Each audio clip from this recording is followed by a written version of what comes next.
Hey, this that Eastside Johnny Big Redemption like. Know what I'm talking about? Hold up. Whoa, whoa, whoa, whoa, whoa. Get out the way, get out the way, get out the way, yeah. Yeah. Get out the way, get the up out my way, yeah.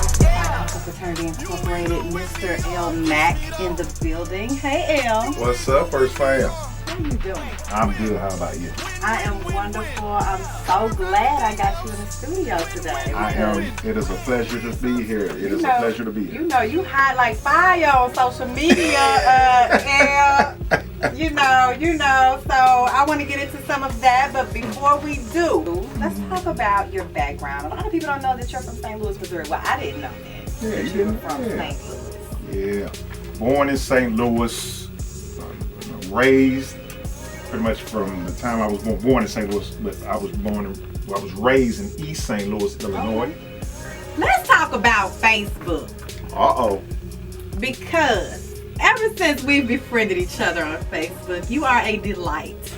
Thank you. Now, podcast listeners, if you don't know L. Mack on Facebook, he posts quite a few topics that everyone indulges in during their day. I'm sure everybody's at work waiting on your question to be posed, and your comment section is like hundreds, if not thousands, on these topics. Now, what made you start doing this, and how do you come up with the topics that you put out there on Facebook? Oh, man.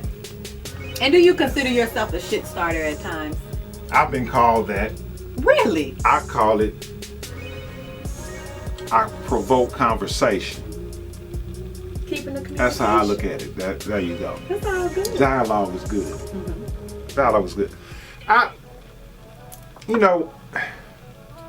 It's funny because I didn't know about this social media thing. How long I've been on Facebook for about 9 years. I think I got on board in 2009, if I'm not mistaken.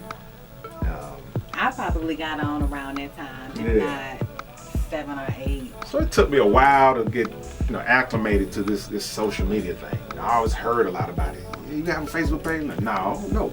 I mean, I think at the time, was it what was MySpace. it? MySpace. Yeah, I was on that. And too.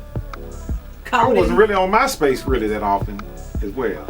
But then they had a site called Bing. I remember Okay. that. I wasn't on There was a young lady I went to school with, named Sonia Whitaker, and she started a U of M, or Memphis State Black Alum group on Bing, and it caught on like fire. So all these people we went to school with and we haven't seen in years started joining Bing.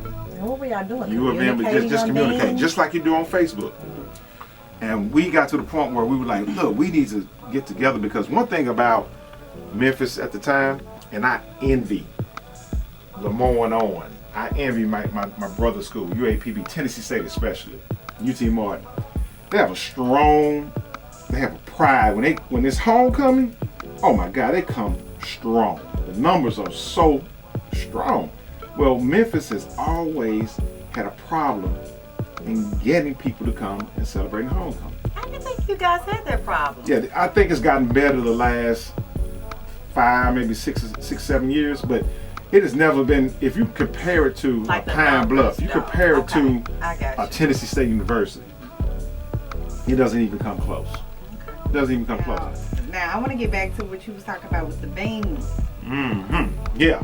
So we got everyone together. We got this excitement going. We said, we need to make sure we can come to homecoming. Well, I guess when Bing saw how engaged people were online, they decided to charge. Oh, they was charging on Bing. Yes, they did. They said, if you want to maintain your page, it's going to cost you this much. And unfortunately, after that happened, everything broke off. So that's where Facebook came. So someone mentioned, man, you know what? We need to stay together. There's this thing called Facebook. It's free. It's pretty much the same thing. It didn't have the some of the features I used to love on Bing. You could actually personalize your page and have theme music on the Kind page. of like MySpace. Yeah. So you come on the page and listen to some cool music, and I used to love that. I probably changed my Were you theme music doing every any week. coding and stuff on Bing? Because I remember on MySpace, you had to like slick know how to code to Really? get your page looking how you wanted it. Did you experience that with Bing? I did not. I shouldn't have. It was Maybe just like something a more easy. You user-friendly. upload an MP3 and you're ready to go. Okay. It was that simple. Yeah, but I think that's where we transitioned to Facebook, and that's when people just start signing up on Facebook, and we got to know each other. And I know people not only from Memphis, but I started running into people I went to school with when I was in like elementary and junior high and high school from East St. Louis and St. Louis. That's the beauty of Facebook, I think. And it just, so I had people from Chicago, St. Louis, Atlanta, Dallas, Texas, LA, that were spread all over the place, that became my friends, and it just started catching on. And I've always been passionate about politics. And when I started off, I always put up stuff, dealing with campaigns and topics that affect the African American community. And then I started getting into relationships. So that stuff really just blew up. You have to be kind of careful, because some people can take stuff the wrong way. Does How that you happen can misinterpret often? a text. Yeah. A lot of people misinterpret. They see, their perception is their reality. And I remember one particular topic. It got heated. What was the topic? There was a topic of a young lady.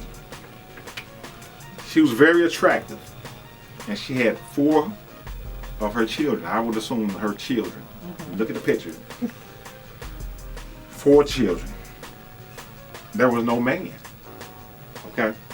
So I posted it from the perspective of a man who was interested in finding a young lady to probably start a relationship with. And one thing that's shared with me is that younger guys share with me like, hey, man, look, it's so frustrating in Memphis because I cannot find a woman who doesn't have a baby daddy. So there was a few guys who said, well, I want my first child to be her first child. So the when women, the single mothers came through. Boy, they came for me. The single mothers came through. It was They came for me. And I posted, the girl was like, she's attractive. But I said, this is like seeing a car you love on a lot. But when you get inside it, you see it got 140,000 miles on it. Why did you say that? Oh, Lord, what happened there? And, oh my God, it was a hailstorm. But that was what was on your mind. Right, it was a hailstorm. And I'm speaking, and when I posted, I'm thinking of these guys, these single guys. That's what they thinking. That's what they're thinking. I'm like, she's attractive. She's like together. But, oh my gosh, she has 4 children? The same woman that get mad, or the same woman who make jokes that this guy can't do nothing for me. He's 5'5". You remind me of my son. I'm like, that's wrong. Y'all, you didn't hold the punches. Talk about the man's height. But if he has a preference for, dating a woman who doesn't have children, oh my God. He's a seed of Satan. So it seems like it's really like no holds barred on social media. And I remember at one point I had to check Facebook at least once a day to see what your question was and just really read the comments. Yeah. Because like if you comment, some people may feel a certain way if they comment, because somebody gonna come for you. If you really say what's on your mind, So you feel like men or women are more insecure on social media? Ooh-wee. Ooh. Now that need to be a Ooh-wee. topic. That need to be a topic. From what you've This seen may be a surprise. over the years. This may be a surprise, but I'm going to say it's about even. And I know some people would probably say, "What? He didn't say the women." I'm going to be fair. It's about even. I probably would agree with you, though. And I'll give an example. Give me an example. I've been unfriended by so many women because their boyfriend demanded it. What? Are It you is the most serious? ridiculous thing I've ever heard. But I've been unfriended because, hell, my boyfriend just don't feel comfortable with me commenting on your page. I believe that's out there. And I said, hey, I don't want to. But it's not Keep like you Stacey trying to happy. holler at her. Thank you just you. asked the question. I and just then asked they- questions. Oh, they L Mac. Oh, Oh, my God. L Mac, get the haters. God. And then I'm like, people take likes too serious. They really do. I remember I had a young lady made a comment, and okay, thank you for your comment. And then someone else made another comment. I liked it, and about 5 minutes later, she inboxed me. Oh, so you can't like my comment? Are you serious? A grown person did Yes. it, an adult. Yes, yes. Oh Lord, I bet you laughing at this. How do you come up with the topic? A lot of this stuff comes out off the top of my head. And then there's other social media outlets that I read, like Twitter and everything, and there may be a hot topic, and I come off with a spinoff from a particular topic. I also like to share, like, oh my God, there's so much good material on Black Twitter. I love Twitter. Oh my God, it is so much good material on Black Twitter. But believe it or not, sometimes my head is like in so many different places at the same time. So these topics just come up like crazy. And I share a lot of stuff as well. I think one, I'll give an example just to show you how powerful social media can be. You remember when Steve Harvey pronounced the wrong Miss USA. Miss USA? Yes. It was a universe. I think it was Miss Universe contest. Okay. And he announced the wrong winner. And you know the backlash that came with that. So I came up with a meme of myself drinking a cup of coffee. I was drinking a cup of coffee. Took a picture of myself, and this was like a spinoff from the Kermit memes where he had the tea, and I captioned the meme. Some of you all on Steve Harvey's case about choosing the wrong winner of the pageant. When you choose the wrong man as the father of your child. Oh Lord, no, he did not. Yeah. Now, El, tell everybody how they can get in touch with you on social media. Definitely give them your Facebook. Well, I'm actually at Max right now. I was wondering if you were at Yeah. Max. And I'm at Max right now, but I am on IG at LMAC. That's at ELMAC06. That's my IG page. You know, IG you can have How many follows out the wazoo. million? Right. I don't have that many on there because I don't use it that much. I don't Twitter that much either. I tweet and IG more than I Facebook. Do you? Snapchat, I don't do that. I do My daughters have it, and I said if I did it, I'd probably keep up with them. Yeah, and you would That's the only definitely need to reason. do that. Right. I mean, for that reason alone. I'm doing a social media responsibility workshop at a conference tomorrow with some that's middle nice. schoolers. So that's one of the things that I will be preaching to them about. That's going to be a challenge. No, you know what? Responsibility, like in a nutshell, what do you mean when you say responsibility? Being responsible. I mean, certain information that you don't want to put out there Oh, okay, on your accounts. How you comment on captions. People are watching, just making them aware of, what can happen if you put the wrong thing online. Things of that nature. Especially if you're looking seeking employment when they get older. Definitely that. Yeah, They'll watch out dig for that back up. That's right.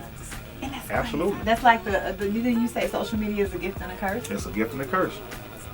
It is a gift and a curse. It is it's an excellent conduit It is. to express yourself. And but at the same time, oh my goodness.